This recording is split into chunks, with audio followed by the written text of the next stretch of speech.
Hi friends, I decided to make another video. This is gonna be like a half rant video, half book recommendations list, so stick around. I haven't decided the vibe yet. Today's video was actually inspired by a video that fantasy author Andrea Stewart posted on X discussing some controversy over a popular book box having too much Asian fantasy in it, but then her reaction being that there is no such thing as Asian fantasy. That's not a genre. Let's talk about it.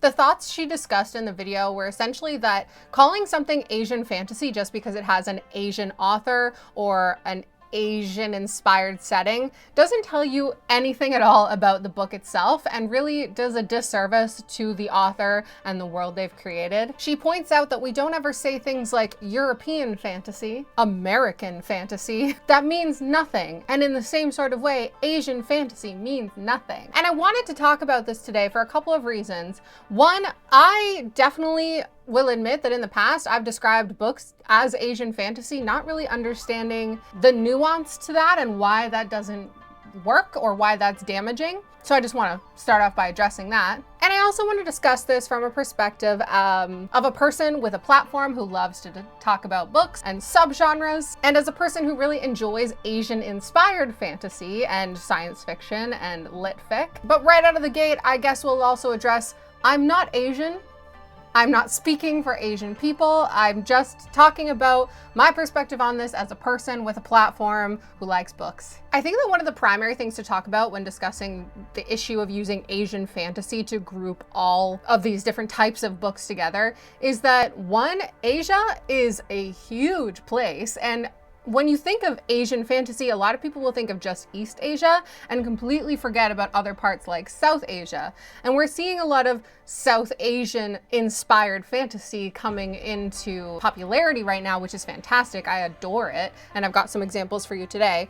But even those books in themselves are not South Asian fantasy. They're epic fantasy and urban fantasy and science fiction. Another issue that I've noticed and that Andrea brings up in her video as well is that a lot of books that people describe as Asian fantasy have somehow become like canon in the real world of like, this is what ancient China was like because it was written in this book. No, it's a fantasy world.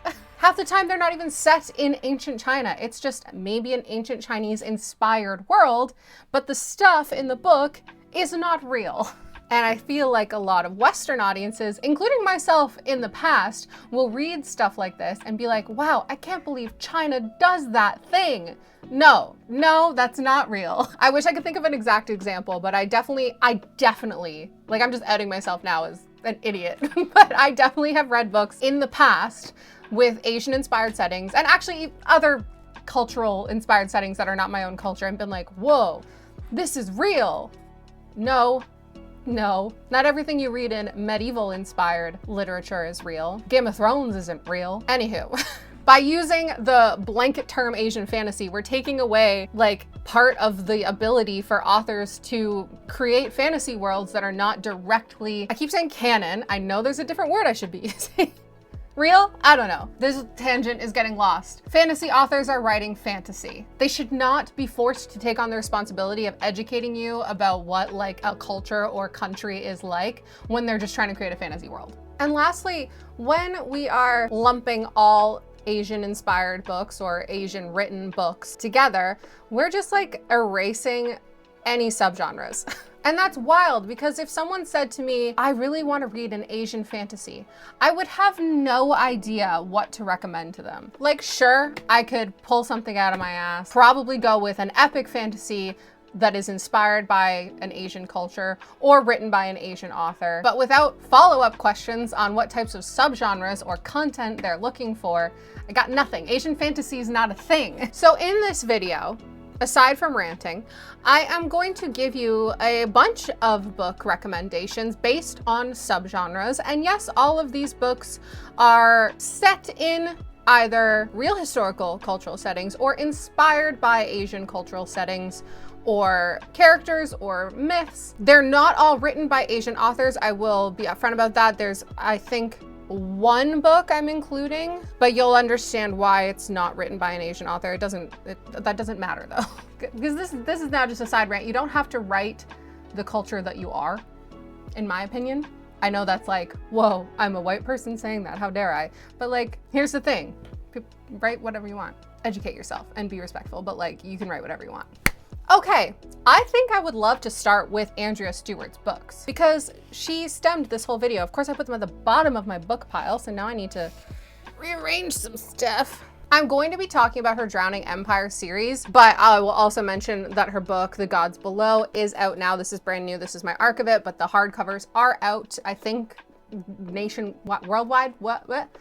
Worldwide. And this is an epic fantasy, by the way. But this is not the book I'm focusing on for this list. It is The Drowning Empire. This series is fantastic. And while Andrea Stewart is Chinese American, this is not necessarily a Chinese fantasy. It's not a Chinese inspired fantasy. Of course, there are elements to it that do seem to me inspired by China, but overall, this is a truly original secondary world epic fantasy. We follow a number of different characters in this series, but what really stands out to me is the magic system. I have not read anything that's really like this magic system. The Emperor uses bone shard magic, and it is a forbidden magic that our main character, Lin, starts to master once her father, the Emperor, does not recognize her as the legitimate heir to his throne. There are animal constructs, animal companions, found family, examinations of class in the Drowning Empire, issues of body autonomy, seafaring stuff. I featured this series in my seafaring books video. Go ahead and check that out. And I just loved this book. The world building and magic system in this are absolutely what stands out to me, and it is not set in China. This is an epic fantasy written by an Asian American author. I have a whole stack of epic fantasies here. I'm not going to go into super duper detail on all of them just for the length of the video. I have so many books in front of me here to discuss with you guys, but this is not even all of the Asian inspired fantasy that I own, and it's obviously not all of the Asian inspired books that are out there. I don't own them all. This is not a definitive list. If you're looking for epic politicking in your books and scheming female characters, I would recommend the brand new Scarlet Throne by Amy Liao. Amy is a Malaysian author, and of course you're gonna find some inspiration from that culture. But ultimately, this is like, and this is directly from the author's page, this is like if you wanted Azula from Avatar: The Last Airbender as the main character of your book, you read the Scarlet Throne. I love Azula. She was probably my first crush as a child. If you want a more monster hunting Asian inspired fantasy, you can check out The Last Fee Hunter by Salini Goldenberg. This book is inspired by Thai culture and Buddhism, but we follow our main character X, who is on the hunt for a legendary demon of nightmares. It's kind of like an escort mission as well, so it's a bit like The Witcher, and also I love this cover. I talked about Game of Thrones already, but if you want what has been described as the Indian Game of Thrones, check out Sons of Darkness by Gaurav Mohanty. This copy was actually given to me directly by Head of Zeus, so thank you so much. This book is heavily inspired by Indian mythology, but is still epic in scale with very complex world building, complex character relationships. It's fantastic. The First Binding is a South Asian fantasy, and even though the author R.R. Virdi is Indian American, this book draws from a ton of different South Asian cultures for inspiration, as well as just Silk Road in general. This book reads a lot like Name of the Wind, but also like a dark academia at points, which is incredible. I adored this book so much. Yes, it's chunky, but it's worth it. And don't forget that R.R. Virdi also writes urban fantasy, which is not Asian fantasy either. And we're gonna get into some urban fantasy in a second, don't worry. Saba Tahir is a Pakistani-American author, and this is a young adult epic fantasy that was named one of the best books of the year by a number of booksellers in, I believe, 2016. This is the reprint. I actually used to have the original cover, and then I unhauled it, and now I kind of regret it, but I don't know. I fell in love with the red cover. Sorry. So what was that genre? That was epic fantasy that happens to be written by Asian authors. No, obviously, and a lot of authors do this because they say, you know, write what you know. All of these authors have drawn from their own cultures to inspire their writing, as all authors do, you know. Every single one of those is set in a secondary world, as in it's not set on Earth. I might have made a mistake. With Sons of Darkness, this might actually be set in India. but those are epic fantasies. I also just want to add the Celestial Kingdom duology by Su Lin Tan. This is an epic fantasy, but it is also a bunch of other things. Like, it's a romantasy, it is a myth retelling, because we do specifically have characters from Chinese mythology being retold, like a Greek retelling. So the reason I'm having it separate is just because this falls into so many different subgenres that I don't want to just lump it in with epic fantasy. And honestly, here's the issue again, is that even though all the books I just talked about are epic fantasy, they all have their own subgenres and tropes in them. You need to know what you're looking for when you're looking for book recommendations, okay? Unless you're literally like, I want to read a book written by an Asian author. Okay, there are thousands. Pick one. So as we see with the Celestial Kingdom duology, a popular subgenre in Asian-inspired literature is legend retellings and myth retellings. I don't have any other god-specific retellings on my list here, but I do have characters. A gorgeous entry to the list is The Night Ends with Fire by KX Song. This is new, it's beautiful. Look at this, look, look, look, look, look. Okay, sorry, I'm getting distracted by how pretty this book is. This book is inspired by the legend of Mulan. Yes, Mulan is not just a Disney character, she's an actual person. KX Song is a diaspora writer with roots in Hong Kong and Shanghai, and this book, I believe, is her debut. You could absolutely fit this into epic fantasy as well, along with maybe romantasy. I haven't read it, but I do know that there's a romance in it, but mostly it's an adult fantasy inspired by the legend of Mulan. Next, we have Tracy Chi, who brings us a young adult fantasy inspired by Seven Samurai, as well as the American counterpart, The Magnificent Seven. She states herself that it's equally inspired by both. This is not a direct retelling of either story, but it is heavily inspired by. Something unique about this book is that it's written in second person, so instead of like, I did this, I did that, or she did this, she did that, it's you. You did this. I've dropped all my books on the floor.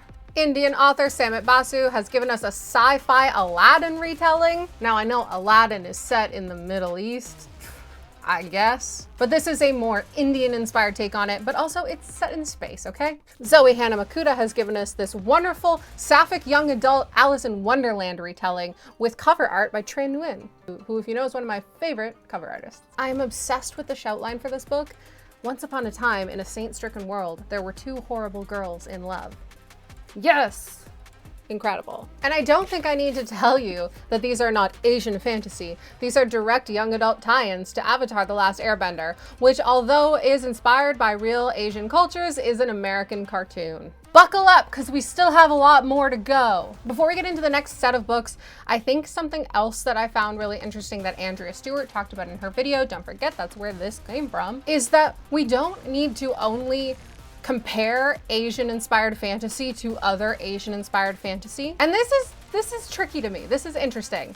I've brought up this same idea before in other videos where I don't think we should only be comparing books written by women to other books but written by women. Written by women. If a book is in a genre and it reads like a book in that same genre by someone that's not gender or culturally tied to the author, we can still compare them, guys. I will admit that I think other than Andrea Stewart's books, which are blurbed by Sarah J. Maas, who is a white lady, I would say the majority of the books I'm showing you today are only blurbed by other Asian authors. I don't have much to say about that because I don't know in the publishing process if this is a choice by the authors, if it's a choice by the publisher. I do get that they're trying to be like, hello, if you liked the books by Eliza Chan and Julie Liang, you'll like this. That one only had 2 on it, but I think it's, oh yeah, this one, the whole back. I'm just being nitpicky, but it's, and this is not at all specific to Asian-inspired fantasy or literature. It's just something I've seen. And the part that bothers me more is the women. The girlies example I've brought up in a past video. I don't like books that are too gendered and are only promoted to certain gender demographics, but that's a whole other thing. Well, that was a side rant. I have 3 books here that I want to show you guys that I'm not really sure exactly what subgenre they all are because I haven't read any of them, but it's a subgenre that I'm calling vampires and fox demons. Shanghai Immortal by A.Y. Chow is a more contemporary fantasy. It's set in Jazz Age Shanghai, and our main characters half vampire, half fox spirit. All trouble. That's the shoutline. I also have a Korean fantasy here that features a 9-tailed fox demon and a trickster god. I love this cover also. And I think it's also contemporary. It's set partially in a coffee shop. This one's kind of also like a monster hunting cat and mouse. Will they, won't they romance? It's cute. And another Jazz Age vampire book that's also Ocean's 11 and The Great Gatsby. We have A Tempest of Tea by Hafsa Faisal, who is of Sri Lankan and Arab descent, but is an American author. Also, by the way, I know I'm listing the ethnicities or ethnic backgrounds and cultural backgrounds of these authors. I'm doing that just to show the diversity of these books and that, like, just to show how broad Asian fantasy is. I'm finding this information either from the author descriptions in the books, which I trust, or from the internet, which I trust a little less. So apologies if I do get anything wrong. I am doing my best, but it's the internet and the internet lies. I trust it when it's in the book though, because they wrote that, and it would be crazy to get that wrong. Where do we go next? Well, I will show you another Korean inspired book. This is somehow the only sci-fi one I could find. I know that the Aladdin one, my God, what was it called? The Jinbada Shantyport is also sci-fi, but I put that in the retellings category. And then we have Ocean's Godori by Elaine Yu Cho, which is a Korean space opera / murder mystery. This is set in a near-ish future in the portion of space that is owned by the Korean Alliance. So a lot of this book actually does focus on being Korean. The main character herself doesn't feel very Korean, so a lot of it is her internal struggle with her identity. That being said, it's still not Asian fantasy. Oh, and let's not even get into the whole thing about how sci-fi is fantasy as well, and we shouldn't be separating those genres as completely as we do, but I'm not going to talk about that in today's video. Thank you. Let's talk about contemporary fantasy now. Blackwater Sister by Zen Cho also includes a large portion of Malaysian culture. This is set in our world, so it's not a secondary world. It's real Malaysia. But this is like a thriller / identity struggle / magical realism / there's ghosts, and it's sapphic. And we're not going to get into the fact that I don't think being sapphic is a subgenre, because I see people say that a lot. It's not.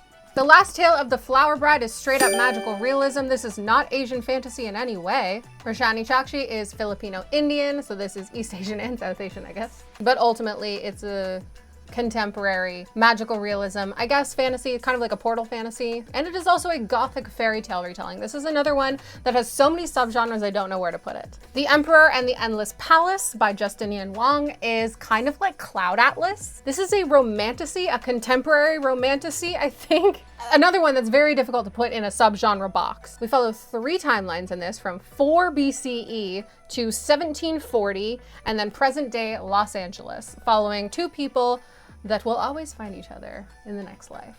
How pretty. If You Could See the Sun by Anne Liang is a contemporary coming-of-age story set at a Beijing international school about a girl struggling to fit in. There are issues of class, issues of poverty, and she uncontrollably starts turning invisible. So that's a little fun spin on this. But again, through and through, not fantasy. I mean, the invisibility part is the magic part of it, but it's just contemporary. It's just general fiction. And Satellite Love by Genki Ferguson is a contemporary love story set in Japan in the 1990s. This I would call magical realism as well, I think. It's a little sci-fi, but not really. Speculative fiction through and through. It's about a girl and a satellite who fall in love. I actually really like this book. It's very sweet and sad. Don't worry, I have one more category. We're still going. This is a long list. I apologize, but thank you if you're still here. The last category I want to talk to you about is historical fiction. There's an issue that I've spotted, not just in Asian-inspired books, but just like anything set in the real world but a long time ago. So like medieval books, like Bernard Cornwell's books, for example.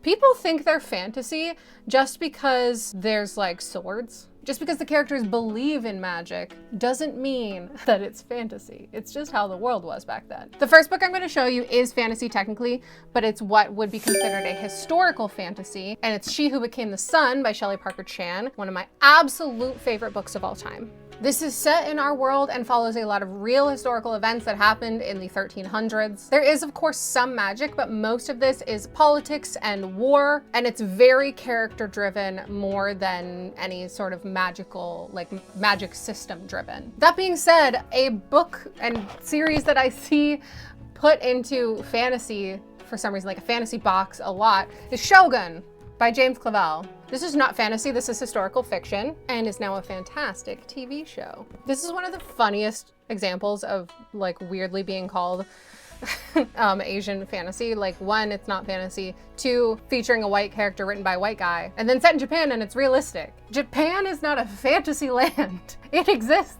And the last book I want to show you, similarly, I've seen shelved in fantasy before, which is wild.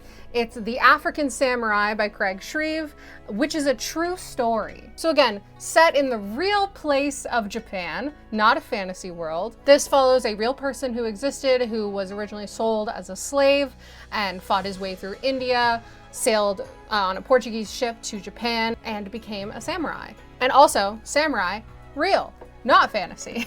Crazy. I had more books that I was actually going to show off that just showed a couple more subgenres, but really, unfortunately, I'm running out of time. Check out Fonda Lee's books for some mob family inspired fantasy. For dark academia / historical fiction, R.F. Kuang's Babel. Also, R.F. Kuang's Poppy War series kind of fits in an academia style, but is also an epic fantasy series, of course. For historical middle grade, that's kind of like Percy Jackson, Zachary Yang, and the Dragon Emperor.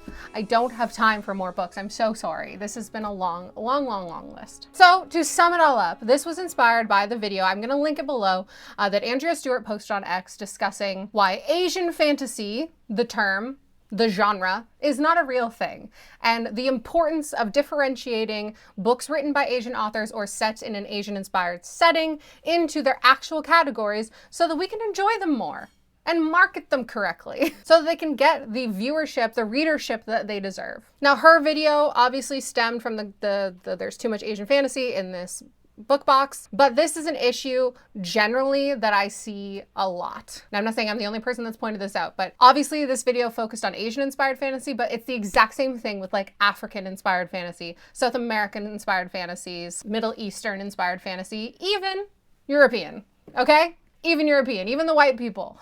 Let me know if you're interested in reading any of the books that I suggested today. What's your favorite subgenre that we talked about? Also, in the future, if you see this video listed in my What the Subgenre playlist, I'm not implying that Asian fantasy is a subgenre. I'm just putting it there for organization's sake. Okay? People look crazy on the internet. Before I go, don't forget to like and subscribe and ring the bell icon so you know when I upload a new video. I upload 2 days a week. I love you guys so much. Goodbye.